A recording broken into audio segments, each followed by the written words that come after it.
हमारे YouTube channel doctor Rammohan Hindi lecture पर आप सभी लोगों का स्वागत और वंदन करता हूँ। आज हम BA फर्स्ट सेमेस्टर के मलिक मोहम्मद जैसी की व्याख्या संख्या 3 पद्मावत के मानसरोवर खंड की करने जा रहे हैं और ये व्याख्या मेलहीन रहस्य से लेकर के जसदेव तक।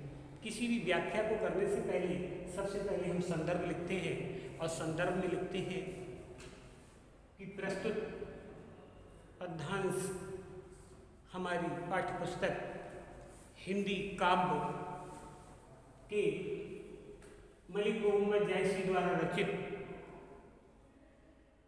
पद्मावत के मानसरोवर खंड से लिया गया। प्रसंग में लिखेंगे कि पद्मावती अपनी सखियों के साथ में मानसरोवर तालाब पर स्नान करने के लिए जाती है, खेल क्रीड़ा करने के लिए जाती है। उस समय का वर्णन किया गया। अब देखिए व्याख्या में लिखेंगे मलिक मोहम्मद जैसी जी कहते हैं कि मिलहि रहिस सब चढ़े हिंडोरी और झूलले हैं सुख बारी भोरी। जैसी जी कह रहे हैं कि मिलहि रहिस सब चढ़ी हिंडोरी और झूलले हैं सुख बारी भोरी। जैसी जी कहते हैं कि सभी सखियां प्रसन्नता पूर्वक दौड़ करके झूले पर चढ़ जाती हैं और बारी बारी से झूला झूलने लगती हैं। सखियां सभी विचार करके कह रही हैं कि झूले ले हो ने हर जब ताई और फिर नहीं झूलन दे हैं साईं। जैसी जी कह रहे हैं, जैसी जी ने लिखा है कि सखियां कह रही हैं कि हे सखी पद्मावती और सखियां आपस में सहेलियां विचार करती हुई कह रही हैं कि हे सखी कि झूल ले हो नैहर जब ताई, कि जब तक हम नैहर में हैं, जब तक हम अपने मायके में हैं, जब तक हम अपने मायके में हैं, अपने पिता के राज्य में हैं, तब तक झूला झूल लो। आगे फिर नहीं झूलन दे हैं साईं। साईं माने होता है स्वामी, साईं माने पति अर्थात स्वामी, कि जब हम ससुराल चली जाएंगी और जो हमारे स्वामी हैं अर्थात हमारे पति हैं वो हमें झूला झूलने नहीं देंगे। आगे करें कि पुन सासुर ले ही राखें ताहूं और नैहर चाह न पाऊं चाह, कि जब हम ससुरी चली जाएंगे तो वहाँ से आना हमारे बस में नहीं होगा। हमारे मन में होगा कि हम पहुँच जाएं तो हम नहीं पहुँच सकते, अपने मायके में अपनी इच्छा अनुसार नहीं आ सकते। और कितनी ये धूप कहाँ ये छाया। पद्मावती और सखियाँ सहेलियाँ आपस में विचार करती हुई कहती हैं कि कितनी ये धूप कहाँ ये छाया।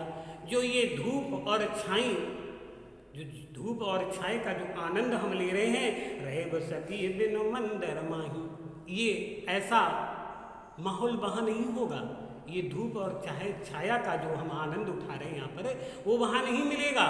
वहाँ तो क्या होगा कि रहे वो सती बिन मंदिर माही, वहाँ तो हम मंदिर माने घर के अंदर कैद होंगी, घर के अंदर चार दीवारी के अंदर बंद रहेंगी।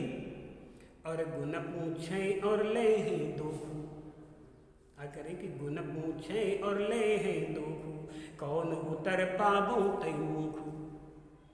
ससुराल में जो लोग होंगे वो हमारे गुण और दोषों को पूछेंगे और हमारे अवगुणों को निकालेंगे। जो गुण होंगे उनको भी, उनमें दोष निकालेंगे कि तुम क्या कर लेती हो, तुम क्या नहीं कर लेती हो। ये गुण और दोष निकाले जाएंगे। और कौन उत्तर पावो तय मुख, और उन प्रश्नों का उत्तर हमारे पास कोई भी नहीं होगा। आगे जैसे भी लिखते हैं कि सासु ननद कहे भवों सुखोरे, सासु ननद कहे भवों सुखोरे और रहे सकोच दुबई कर जोरे। जो हमारी सास और ननद होंगी, जो हमारी सास और ननद होंगी, वो भौएं सुकोड़ेंगी, वो बुरी तरह से मुंह पे चिकावेंगी।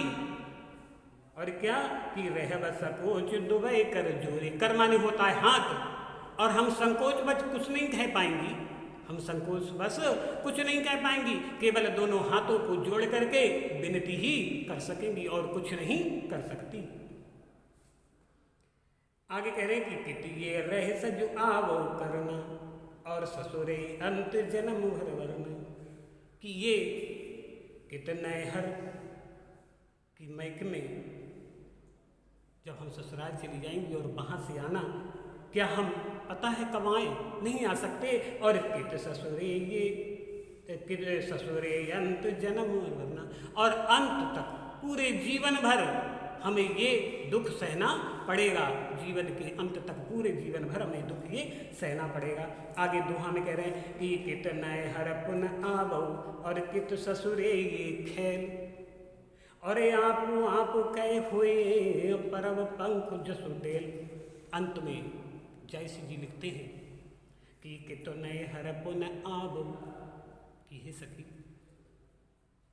कि पता नहीं कि कब हम ससुराल से मैके आएंगी, और कित ससुरे ये खेल, और फिर वहाँ से आकर के क्या जरूरी है कि हम कब कब आएंगी और फिर एक साथ खेलने का अवसर मिलेगा, नहीं मिलेगा। अर्थात और आप कहे हुए कि पता नहीं तुम कहाँ होगी और हम कहाँ होंगे, कोई पता कि तुम्हारी शादी कहाँ होगी, हमारी शादी कहाँ होगी, अर्थात हम एक साथ नहीं आ सकती। और परब पंख जसुडेल, और हमारी स्थिति बिल्कुल वैसे ही होगी जैसे पिंजड़े में बंद पक्षी होता है, जैसे पिंजड़े में बंद पक्षी होता है वैसे ही हमारी स्थिति होगी। ये जयसी जी मानसरोवर खंड में लिखते हैं। फिर डालेंगे विशेष, और विशेष में लिखेंगे भाषा। भाषा इनकी क्या है, अवधि। क्या है, अवधि। और अवधि में भी लिखेंगे तो ठेठ अवधि। ठीक, भाषा लिखेंगे अवधि। छंद दोहा चौपाई, चौपाई है और दोहा है। चौपाई छंद में 16 मात्राएं होती हैं प्रत्येक चरण में, ये मैंने बता चुका हूं, मैंने कई बार बताया है। और रस, रस डालेंगे श्रृंगार एवं शांत रस, श्रृंगार रस डाल दें।